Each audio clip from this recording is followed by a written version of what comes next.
Hello, my name is Lee Presser. This is my show. I speak frequently to very interesting people. Some of these conversations are so exciting, so intellectually stimulating, I thought others might like to listen in. This is the reason we started recording Conversation with Lee Presser. Welcome to Conversation with Lee Presser. In April, I was called home to Cleveland, Ohio for a family member's funeral. After family matters were settled, I drove through the old neighborhoods on roads I'd not traveled for years. The drive included a trip from the eastern suburbs to downtown Public Square and back to the suburbs on a different set of roads. Now, these roads, which crossed numerous municipal borders, were in rough shape. Potholes, uneven surfaces, broken curbs, damaged and missing sidewalks appeared to be the norm. I estimated repair costs to be in the tens of millions of dollars. Unfortunately, Cleveland is not a special case. Local roads in thousands of towns, including Metro St. Louis area, are in need of repair.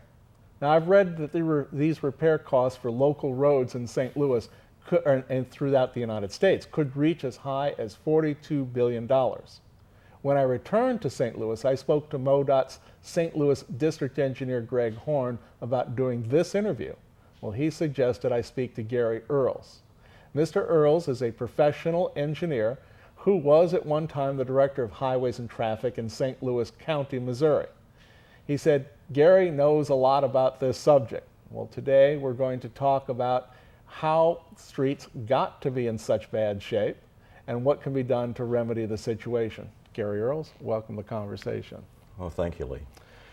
I don't normally make that kind of introduction, that personalized, but I wanted people to know, what it was that brought us to this moment, and that this is a pretty generalized situation, not just in Cleveland, not just in St. Louis, right? Well, it is an issue really not just about roads, but we're here to talk about roads. It is actually an issue that crosses the boundary over to just about every kind of public infrastructure. The real issue is that the public is uncertain, I think, about what it costs to keep public infrastructure in good condition, the condition they expect it to be in order to serve their needs, to serve their family needs, and to serve the needs of commerce in their community. You just said it right there, the needs of commerce. That's one of the major reasons why communities spend the money to build infrastructure. Well, certainly public infrastructure is the way we bind our community together. It's the way we have interaction between one element of our commercial community and another. So up and until the point in time when we can just teletransport our ideas to one another and teletransport everything that we want to do, which hopefully happens after my time in the universe, then the truth is we will still be moving from place to place, and we have to move commerce. That is, we have to move goods and services from place to place, and the road system that we have is the mechanism that we use in our communities in order to make that happen. Well, earlier today, before you got here, I was interviewing a fellow from MoDOT, and we were talking about state and interstate highways. But today we're talking about after that truck gets off of the interstate highway and comes into our communities and has to deliver groceries to the local Schnucks or Deerbergs or Shop and Save store or to a shopping center, they have to travel on city roads, don't they? And we have to maintain those, and that's an entirely different finance structure than the state and federal highways. So yes, what I would tell you is that what we have is a layering effectively of public infrastructure and public jurisdictions. So at the highest level, you have federal infrastructure. Federal infrastructure then gives way to state infrastructure, state to counties, and counties to individual municipalities. And in fact, in St. Louis County, all of those infrastructures all overlap and interlock with one another. So it's very clear to me after several years of doing this sort of thing that the general public, in the driving public, the citizens, don't really recognize the difference between one of those roads versus another. The individual folks that have to maintain those roads certainly know the differences because the requirements for those roads are different, and certainly the funding requirements then that drive reinvestment in the roads are different. The sources of funding then are also very different, and as a matter of fact, I'm not clear that you could make it any more complicated than we have it. Did you find when dealing with the public that they thought that, well, once a road is built, what's up? I mean, it's there. I mean, it is absolutely true that not only do they think that that's true about a road, but they think it's true about a courthouse as well. But you know, when we're talking about roads, they see it as a substantial investment, a substantial infrastructure, and once there, they believe it's free from then on. And this power of this word free is just extraordinary, I think, to the public. But in fact, there is no such thing as an infrastructure that doesn't require some level of annual, periodic maintenance. Mm-hmm. And even on its simplest basis, the public expects us to scrape the snow off the road, for example, when it snows, or to control the ice when it's there. The public expects that when a pothole appears, first they feel like they've been somehow violated Yeah. when the pothole occurs, that that road really let them down at that point. But beyond that, then they expect that pothole to be filled and repaired, and they expect it not to come back again. There is also a level of responsibility with a road system in our integrated communities where whoever owns the road has to manage the commerce and the commercial access to the road. So there's another level of cost that just goes with making sure that not too many people try to get out on the road at the same place at the same time. So there's a substantial investment at MoDOT, in a county, in a municipality, and at the federal level with regard to management of access to these to all these infrastructure items. Now, St. Louis is an old city. I mean, it goes all the way back. You know, Mark Twain talks about St. Louis long before automobiles were there, but there were roads, okay? Now, St. Louis probably developed most of the roads themselves out of pocket that exist today, didn't they? Especially, there's been a transition of how roads were developed over the history of our lives, and we wax and wane through either it being done by the public or the private interest of our community. So, for example, Olive Street Road or Olive Boulevard out in West St. Louis County was originally developed as a farm to market road that was built with private interest, and it was a toll road, a plank road that led from West County into the central part of the county. More after 1920 or so, and up through the mid 50s,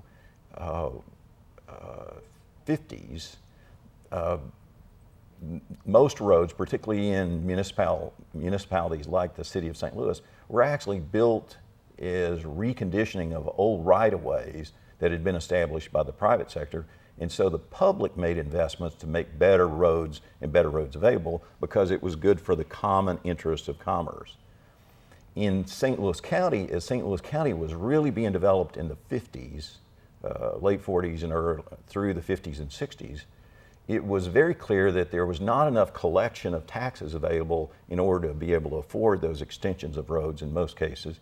So the county was developed more as a private sector development of a road, building their part of the road along their development, or building to their development, and then the next developer building further along.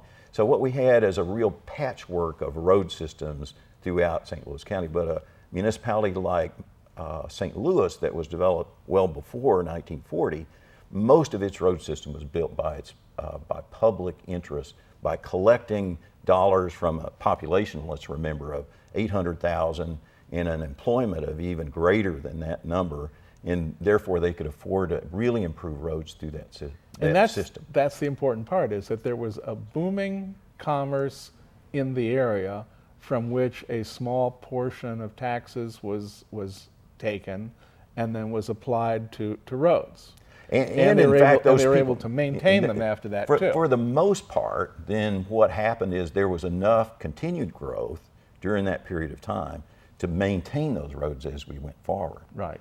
But what's happened since 1960, it's reasonably famous that the population of the city of St. Louis has been dwindling. Its commercial activities has dwindled. But in fact, we still have lots of concrete and asphalt through the areas of the city of St. Louis that are relatively unused at this point. That is, in comparison to similar roads in St. Louis County, for example, or in other parts of the country. We have really road systems in the city of St. Louis that are not abandoned, they're still there, but they're not really used to the degree that a road of that size and scope should be used in order to make use of it by the community. That's an interesting point of view. I mean, the fact that because commerce has shrunk so much, that roads that were being used previously because of all this commerce now are little used. That's right. And therefore, because there's no commerce, there's no taxes to be drawn from this stream of money generated by commerce. Right, so it is commerce that supports this public infrastructure, not only because it is our only real source of resources in the public investment program, but also it is the commerce that really drives the requirement for that kind of road in that area. So you don't need an 8-lane highway to carry 2 lanes worth of traffic. Mm-hmm. So in many cases, we have very large boulevards through the city of St. Louis, particularly the northern sections of St. Louis, where there's no commerce really to take advantage of those 4 6-lane boulevards that still exist. Mm-hmm.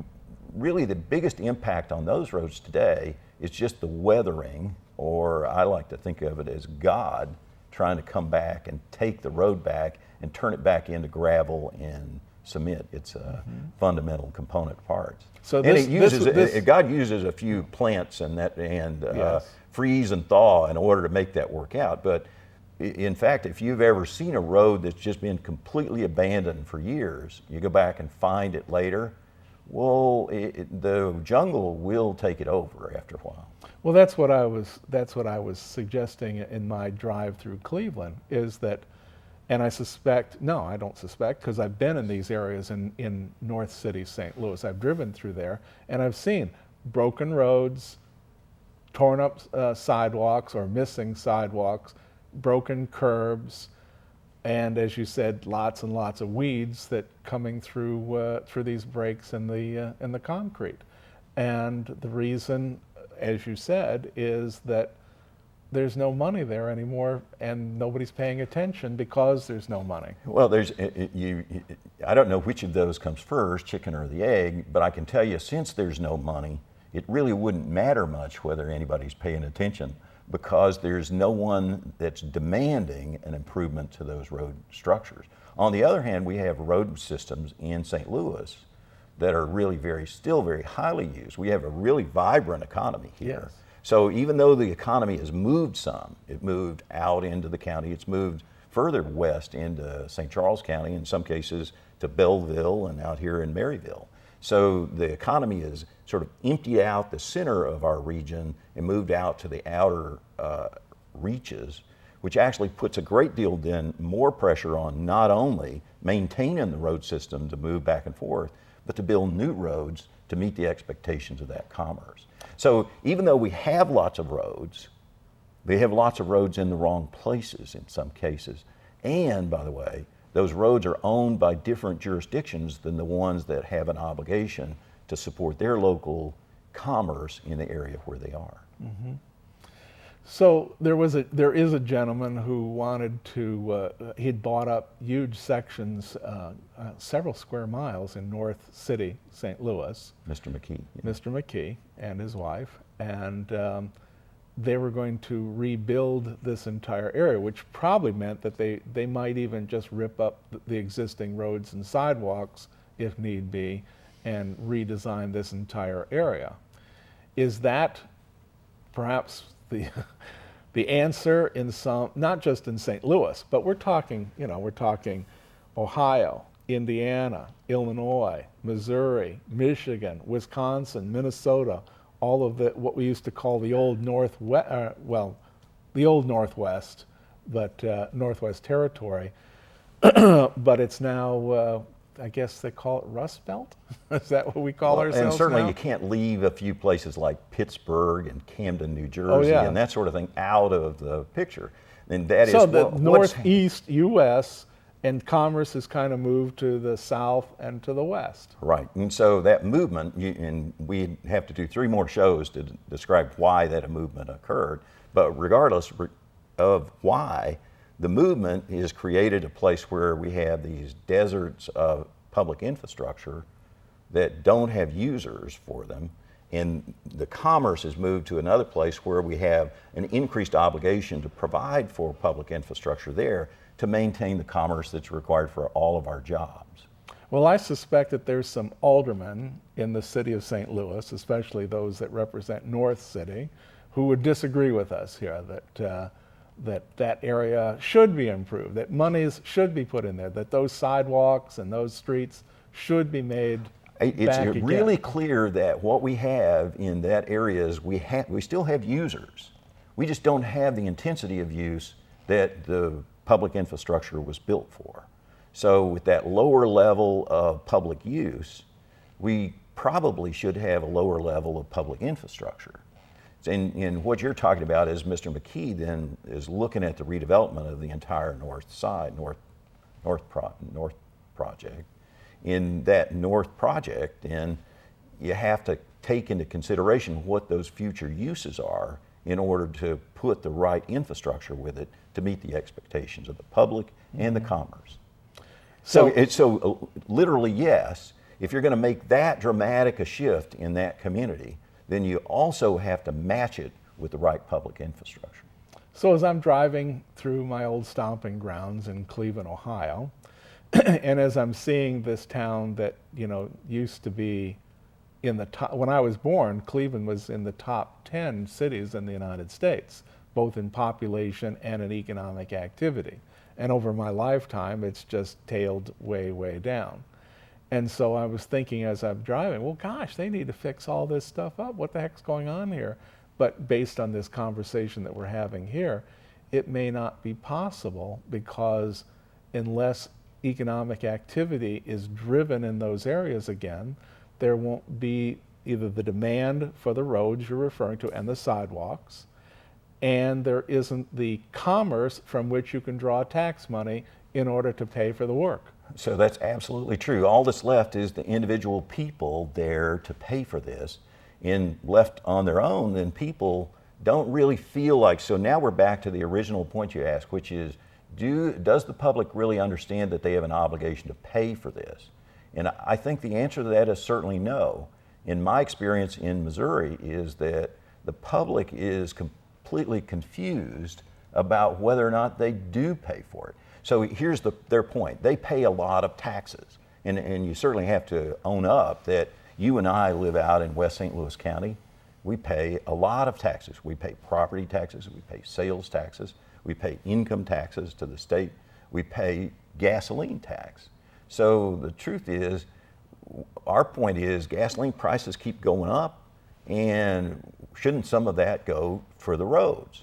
Well, the short answer to that is no. Since 1993, really, we haven't had an increase in gasoline tax collection. And in fact, the 17 cents a gallon that the state of Missouri is charging for gasoline, the collection for that has been going down. I don't know about you, but I drive a much more efficient vehicle today than I did back in 1993. I was less concerned about how much gas I was consuming. I became a lot more concerned when the price of gas went up to almost $5 a gallon. So I bought more efficient vehicles so I'd consume less gas. That would have been just fine from a gasoline consumption point of view and a taxation of gas consumption if the tax had been on the price of gas. But in fact, the tax is only on a gallon of gas. So since I'm using less gasoline, I'm actually paying less for the maintenance of my road system in to Missouri. So in Illinois, where they have a fixed cents per gallon gas tax, but they also have a sales tax on top of that, which is varied by price. That's right. So in Illinois, they end up charging another about 12 cents a gallon for gasoline at current pricing.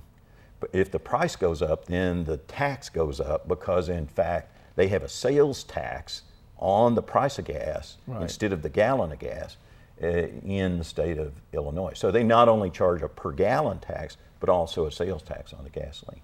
But I had to go back and try to figure out what I pay. I mean, if I'm going to be an advocate for paying for the maintenance of this, what do I pay already? And what I can tell you is that it's not free today. So I drive a car about 12,000 miles a year, and my gas consumption is about 22 miles to the gallon. So if I run that out, I end up paying $7.73 a month to MoDOT for paying for this public infrastructure. That's not only the maintenance of the current infrastructure, but any expansion of that infrastructure that's required. Now, I brought a visual aid with me. There's my $7.73. But in fact, MoDOT doesn't actually get to keep all that, so you got to take some of that money out, $2.25. So there's $2.25. So this is what MoDOT gets to keep out of that, and that goes to the cities and the counties in the state of Missouri. So part of that used to go to you, right? When you were... I used to get a piece of this when I was in the county government, but any taxpayer would be very clear that, hey, wait a second, there's more tax than that. So the federal government gets into my other pocket over here, right? And so I also pay an 18-cent gas tax, 18.4 cents for my gas. And if you run that out, that's $8.36. But in fact, MoDOT really only gets to keep about $5 worth of that. So that they get that, and this part actually goes to a different place. And when I say gets to keep it, it actually goes to the federal level and then is distributed back to the states. And then of that, MoDOT don't get to keep all of that. They've got to give some of that to other folks like the cities and the counties. So this is what they've got left here.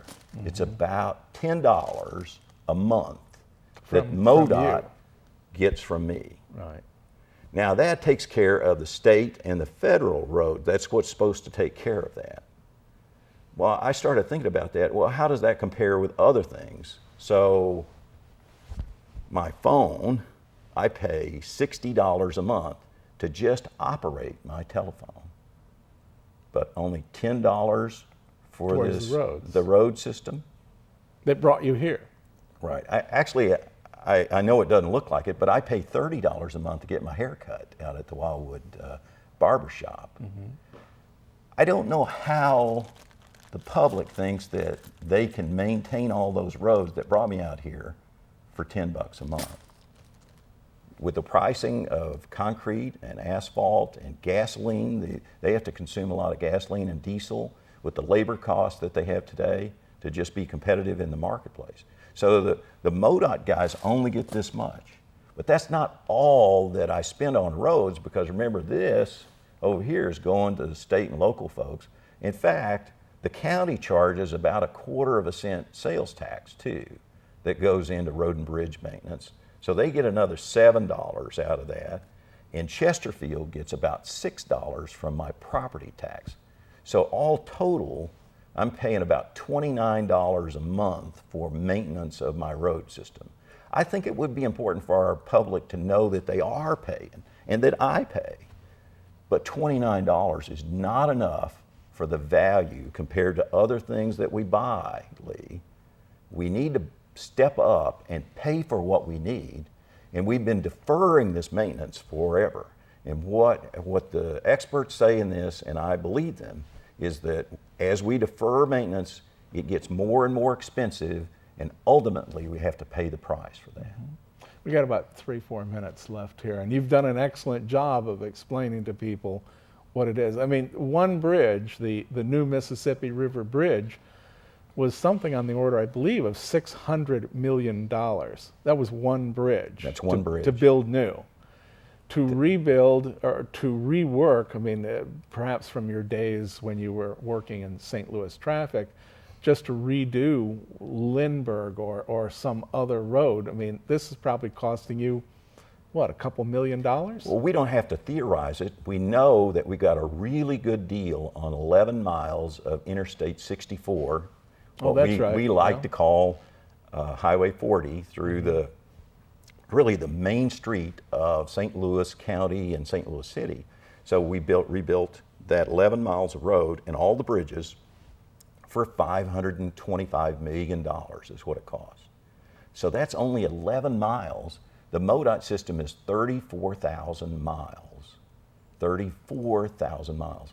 And now, on a theoretical basis, we have a requirement to rebuild Interstate 70 from Wentzville to Blue Springs because it is just wearing out. It is old and it's wearing out. All it is just a stack of gravel that's being held together with asphalt on it. Yeah, it's just rubble underneath there. So the truth is we have no choice if we're going to maintain our position in the United States and our position in commerce. We have to redo that road.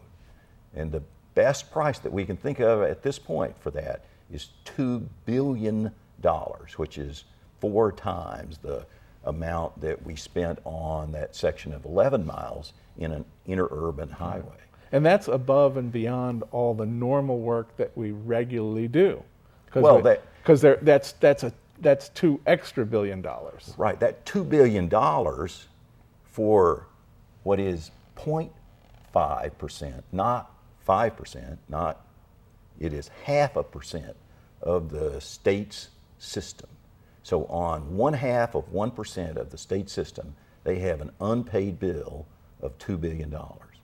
And we have no choice but to find a way to do that, or the commerce that uses that will choose some other place. And when it chooses some other place, many of us will have to follow the commerce. We will not be able to afford to live in what we think is a great place to be if the commerce doesn't continue to use St. Louis and St. Louis County. And we'll have to leave it there. I mean, that's a sad, that's a sad story right there. And again, I don't think that people actually can fathom what it is that we're saying, or at least they haven't been able to. And certainly the state legislature hasn't been able to fathom that we have to find this money. Maybe when we put it in dollars and cents for them that they can see, it'll help. Right. Well, thank you very much. And I've been speaking with Garry Earls. He used to work for St. Louis County, and he knows a lot about this stuff. We could have spent 3 hours here. If you, we're going to upload this to YouTube, and so if you want to see this again or show it to somebody else, just go to YouTube, look up Conversation with Lee Presser and Garry Earls, and you'll find it. Thank you very much. See you next time.